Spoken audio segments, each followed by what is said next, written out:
the 12th house is 12 away from the first. Meaning if we go 1, 2, 3, 4, 5, 6, 7, 8, 9, 10, 11, 12.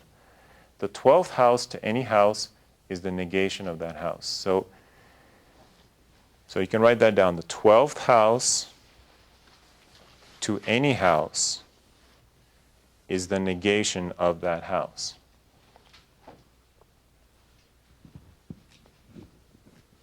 So,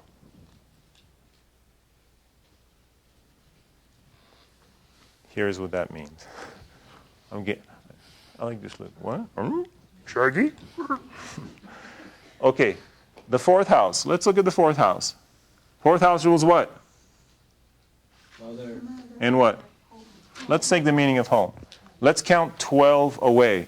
Now, when we count in Jyotish, we always count inclusively, which means we start with the house itself.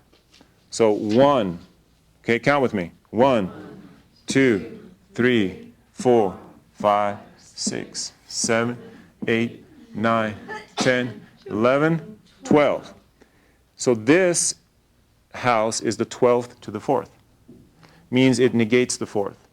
The 4th house is home. The 3rd house rules moving. Change of residence. 4th house is the deep unconscious mind. 3rd house is the superficial mind, the active the cognizing brain, the judgmental brain.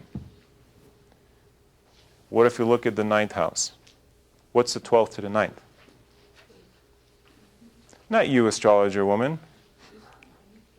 Yeah, 8th. Good, Siri-chan. Beautiful. Right, 1, 2, 3, 4, 5, 6, 7, 8, 9, 10, 11, 12. This is a house of what? Guru. People with strong 8th house placements tend to be iconoclastic. Bhagavan Rajneesh, Osho. Do we know Osho? He was a big iconoclast. He gave the middle finger to everybody, both in religious and non-religious circles, in a very spiritual way. The 9th house is also the house of what? Father. Father, Guru, travel, also good fortune, luck. People who have 9th house stuff are lucky. People with 8th house stuff, not lucky. Or they have to suffer. They have to earn their way. So the 8th house is bankruptcy. The 9th house is winning the lottery.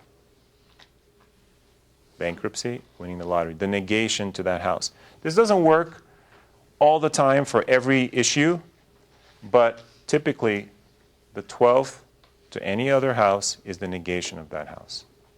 Okay? Yes? What does that have to do with the 12th house? Great question. So what is the, so the first house is the body. The 12th house is the negation of the body. Sorry? Oh, sorry, yeah. So the question was, what does that have to do with the 12th house and the sole purpose? The sun in the 12th house, the issue is not the body. It's moksha. It's moving beyond yourself. Your sole purpose is to go beyond the borders of this body. For a person with sun in the first house, the sole purpose, remember, sole purpose is something you don't even necessarily want to do, but you have to establish a personality, an image. Very important. 12th house, you have to break your image. And your life will be about breaking the bonds of your image. Sun in the 12th. Okay? So far, so good? I just kind of a question is, if you're looking up at the sky, this is also like 10th house is midday sun. Yes. So the time of day also could give you quickly a gauge of how. Yes, and we're going to reinforce all of this in a little bit. We're going to go into how to use this Jyotish stuff right away in your daily life, like to know when to ask for a raise, when not to ask for a raise. I'll give you a clue. When the sun is in the 8th house, don't ask for a raise. Okay? It's very simple. But you'll know when the sun is in the 8th house because that's what we call the afternoon blah, the mid-morning I mean, not the mid-morning, the mid-afternoon slump. People start getting edgy. You know, you close your door, I don't want to talk to you right now. Or, what do you want? You know, even if you're like bubbly in the morning, by the time the sun is in the 8th house for these hour and a half, 2 hours, things that just the energy goes dark. So, you know, don't bother your boss during this time. Don't call your honey and say, hey, baby, how you doing? He won't like the answer. Or she'll hang up on you, or he'll hang up on you. When do you ask for a raise? Well, we'll talk about that.